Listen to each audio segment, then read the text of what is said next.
50 days of the Russia-Ukraine war, both sides have suffered tremendous devastation. The consequences are far worse than what meet the eye. And not just within the borders of the warring sides, the impact of the war is reverberating across the world, which was already reeling under the pandemic shock and had barely begun to recover. The biggest impact is being felt on the global energy landscape. Russia's invasion of Ukraine has roiled the markets and geopolitics of energy, driven oil and gas prices to their highest levels in nearly a decade, and forced many countries to reconsider their energy supplies. To give you a perspective, as a major producer and exporter of both oil and natural gas, Russia has a significant role in global energy markets.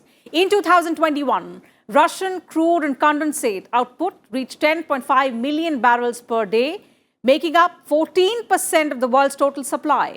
It exported an estimated 4.7 million barrels per day of crude to countries around the world. Although China is the largest importer of Russian crude, a significant volume of about 2.4 million barrels per day is imported by Europe. Russia is also the world's largest gas exporter. In 2021, the country produced 762 billion cubic meters of natural gas and exported approximately 210 billion cubic meters via pipeline. And therefore, the Russia-Ukraine crisis has not just changed the geopolitical landscape, but also believed to have profoundly altered the global energy balance. So what are its implications? How can the world mitigate this crisis? How is it impacting energy security concerns worldwide? That's the global debate.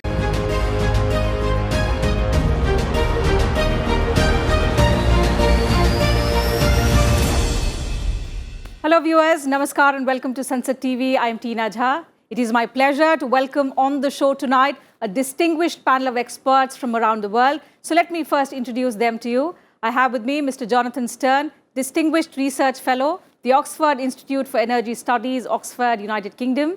Mr. Tarun Kapoor, former Secretary, Ministry of Petroleum and Natural Gas, Government of India. And Mr. Mark Finley, Fellow, Energy and Global Oil, Rice University's Baker Institute, Houston, Texas. Welcome, gentlemen, to Sansad TV. Mr. Stern, let me begin the program today with you. Your first comments on how has the war in Ukraine upended the global energy market? Well, I think we may forget that even before the war in Ukraine, global energy markets were in some turmoil. We had extremely high prices really since the end of 2020. We had volatile prices. But of course, what the war has done is to exacerbate all of those trends. And it's done that because Russia is such an extremely important supplier of crude oil, of oil products, of natural gas, and of coal to world markets. So where you have sanctions or even the threat of sanctions to cut off exports of Russian energy, you're going to see prices go up, and very much more than that, you're going to see extreme volatility in prices as the market is spooked by any kind of rumor that either Russia is going to cut supplies or importing countries are going to cut supplies from Russia. Mr. Kapoor, as a net importer of oil, India, we see, is vulnerable to the changing dynamics that is taking place in the global energy market as a result of Russia's invasion of Ukraine. Now, what, according to you, have been the implications for us since the crisis began in February, and how are we tackling the uncertainties at the moment? So, for India now, because we are a large importer of oil and gas, 55% of our crude oil is imported and 55% of our natural gas is imported. So what we've seen is that while the supplies are not affected, which means that we continue to get whatever quantities we want, the price has gone up tremendously. And this has a huge impact on our foreign exchange. This has a huge impact on the margins or the viability of our oil companies. And in the long run, probably these kind of prices are not sustainable, probably not affordable for us. What is surprising is that the quantity available in the world has not actually gone down, because Russian gas is still flowing, crude is still flowing, But it is more to do with sentiments. It's more to do with maybe some people playing the market or whatever. But then countries like India are suffering. It's quite tough. So whether the other producers, are taking advantage of the situation is something that I'll come back to you. But Mr. Finley, what we are also seeing is the current crisis being described by several energy experts, several energy historians as the worst since the 1970s. Do you think what we are witnessing in the global energy market today could be rivaling the major oil crisis of the 70s? Or do you think this one is even more challenging because it involves a huge mix of oil, natural gas, coal, nuclear power, etc.? Well, I think, as the other speakers have noted, so far, the actual physical disruptions of molecules flowing out of Russia have not been dramatically impacted. But, as we've heard, Russia is the biggest exporter of energy in the world. This is happening at a time when oil markets are already tight. A variety of factors, both financial and geopolitical, are potentially impacting the ability of other producers to respond to any, potential disruptions. And I think one thing that makes this different from previous crises is that this is not just an oil shock. In fact, it's not even just an energy shock. Russia and the Ukraine are important exporters of food, grains, metals, as well as energy. And we're seeing a generalized global commodity shock, into which this is occurring. And that, I think, has much broader ramifications. Mr. Stern, coming back to you. So what the world is witnessing currently is we've spoken about a combination of several factors. So there's supply crunch, which you've spoken about how it was even before the invasion actually began. It was as a result of the pandemic, and then it spilled over to the next months as well. Also high prices and concerns now about energy security. How do you see all of these factors complicating energy geopolitics? I think the geopolitics between, for example, Europe and Russia is a very serious problem. European leaders have pretty much condemned, sanctioned, and are actively discussing cutting themselves off from Russian energy. Many have said they will disconnect from Russian coal imports in the summer. Some have talked about disconnecting from Russian oil imports. Natural gas is much more complicated because of the difficulty of replacing it from the size of the import we have from Russia, replacing that with anything like the same amount of energy very, very quickly, although we can import some liquefied natural gas, LNG. But I think the key question then is, what will be the implications for Russia's energy relations with Asia? Now, we have not seen the same responses, geopolitical responses from Russia or from India, those governments, or from other Asian governments. So it may be that what will happen is that Russian energy exports will reorient towards Asia and away from Europe. How quickly that can happen physically and logistically is a little difficult to say and relatively complicated technically. But what it looks like is that the Russia-Europe geopolitical relationship will now go into a mode which is reminiscent from those of us who remember the Cold War. But the Russian relationship with Asia may become relatively warmer and better from an economic and energy perspective. But the fact is, this is not the first time that Russian military aggression has prompted world leaders to fret about energy security. In fact, we can recall the similar concerns arose when Russia had invaded Georgia in 2008 and then also in 2014 when it invaded and finally annexed Crimea. The allurement of cheap Russian energy has proven to be too strong in the past. How different is it this time? Indeed, these are not new debates. In fact, the political debates about importing energy from Russia go back to the Soviet era and the Cold War. At least 40 years, there were debates, between European and U.S. policymakers about whether to build dependence on Russian energy supplies. And so this is a very old debate. But I do think that this looks like it could be different this time because we are seeing, as Jonathan mentioned, a very strong and unified response between Europe and other allies, including the United States, to do something about this dependence. So, I mean, it's very early days. This is going to take, many years to play out. But I do think that there's the potential for the flows to be different. And one of the things that I think is interesting to note is that the circumstances for fuels differ greatly. For natural gas, as Jonathan mentioned, Europe's dependence on Russian supplies is very hard to replace, and it's not a global marketplace. There are some small connections through trade of liquefied natural gas. But for example, the price of natural gas here in the United States is much, much lower than it is in Europe or for LNG cargoes in Asia. Oil, on the other hand, is a global marketplace. And so any disruption or any threat of a disruption raises the price for consumers all over the world. And so I think that's an important distinction for us to keep in mind today. Absolutely. And that's what we have been witnessing in different parts of the world, in India as well, Mr. Kapoor. Does part of the solution to this problem lie with the oil producing countries? Do you think Arab oil can save the world from the higher prices that we are currently reeling under?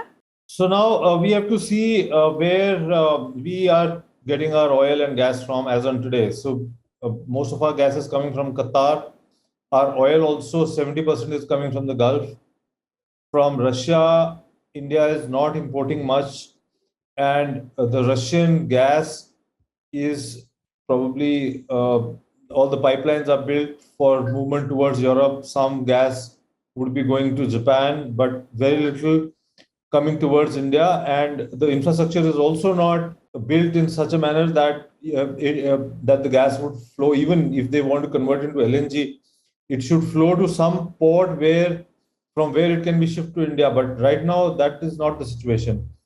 So now the world obviously has planned all the infrastructure in such a manner so that the transportation costs are minimal, the logistics are the best. And now if you want to change all this, Europe wants to take gas from the Gulf and Asia is expected to take gas from Russia, then probably what we are doing is not something very efficient. And in the process, are we punishing Russia? I don't think so. In the short run, the price of all these gas and crude has gone up. So probably Russia is earning more than what it was earlier. So the way the sanctions are applied, the way we are planning the future for the world, I think we need to think a little more through this. If we bring the price down, probably Russia would be affected more. If the price of crude and gas were to crash, say, tomorrow, then probably there would be a bigger impact on Russia than what's actually happening. Okay. So as far as India is concerned, we know our quantities. We know we need so much oil, and we know we need so much gas, and the quantity what we need is going to keep going up because India is a developing country, and our energy needs are going up, and our domestic production has to increase. Like we are putting a lot of investments in trying to find more discoveries and things like that. But then we are not very sure that we are going to make big discoveries in India. So our imports are going to keep going up. So if that happens, then our dependence on, say, Gulf or on any country from where we can economically transport our oil and gas, that dependence is going to remain. But then if Europe is going to suck out all the gas from the Gulf, so right now also the only country where production is going to go up is Qatar immediately for gas. That's the only country where production is in the short run or in the next 2-3 years where one can see that the production is going to go up. It's Qatar. Absolutely. Production can go up in US also, but then we don't see something very concrete happening that side. Australia again is working on increasing production, but the costs are high. Canada is another country where there are huge potentials, or sanctions have to be lifted from, say, Iran and Venezuela, or ultimately the production has to come from somewhere. Absolutely. And, so let me take that point to Mr. Stern and understand from him. Mr. Stern, so when we talk about solutions, can the oil producing countries step up to fill the vacuum that's caused by Russian energy? Or is the vacuum too big to be filled? As far as I can see, it's not going to be possible for other countries from anywhere to make up the shortfall if we see a dramatic fall in Russian oil exports. I mean, there just isn't the capacity to make up several million barrels a day of Russian exports. And this is not just crude oil. I mean, at my local garage, I noticed this week, there is no diesel on sale because Russia is a big exporter of diesel to Europe. So there's going to be, and already is, inconvenience. But my answer to your question is no. There is very little short-term relief in sight for oil or for natural gas and LNG, or indeed for coal. When you look at all of the main exporting countries, they're either pretty close to their export capacities or they're experiencing some problems, particularly these are the coal countries with certain things that are happening in places like Australia with the floods, Indonesia, South Africa. So this is going to carry on for quite a long time. And so there is a real political question here about whether governments are going to stand on, if you like, the moral high ground and say, we are not going to import from Russia because that would mean giving them money to support the war in Ukraine, or whether they're going to say, well, this is going to impact our economies very badly. And although we really regret the war in the Ukraine, we are still going to continue to import from Russia. And that is a very complicated political decision that every government will take differently. Okay, Mr. Finley, so obviously this is one decision which seems unlikely because a unified strategy on how to respond to, Russia's actions when it comes to energy is something which will differ from country to country and will depend largely on their needs, on their interests. But in the longer run, to mitigate the crisis at hand and also to ensure that in future, such geopolitical crises do not held hostage the energy situation. So what, according to you, is the long-term solution to this problem? I think as we think about the energy security dimensions of this, one thing I think it's important to highlight is that in the world's energy security system, there are great differences between oil and everything else. Oil producers and consumers, but especially consumers, have been practicing energy security when it comes to oil for 50 years. And so, the International Energy Agency countries have programs of strategic stockpiles. Other countries, including China and India, also hold strategic stockpiles.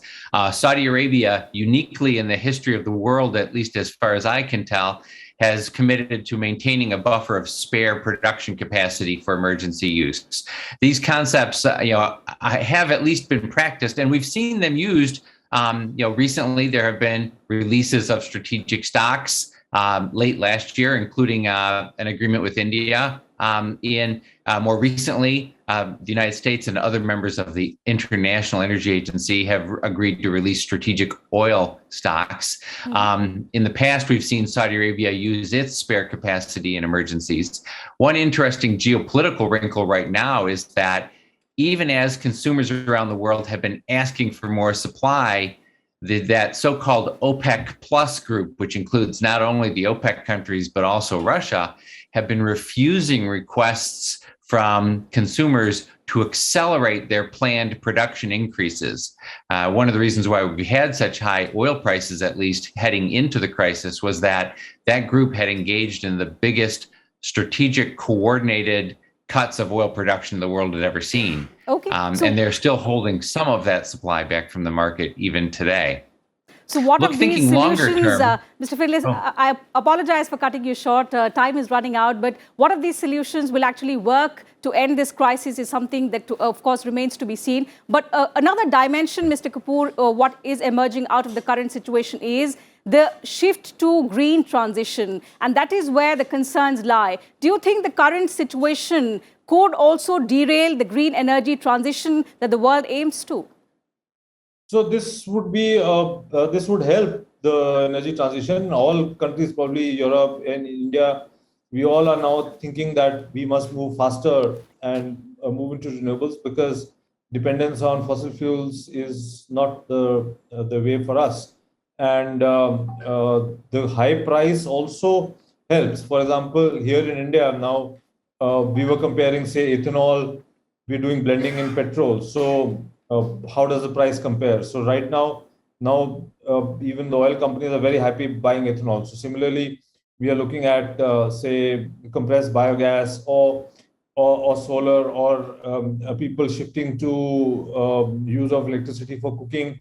Does it work out? So gradually, what we find is that with the high price, it makes economic sense. So probably the transition would happen much faster.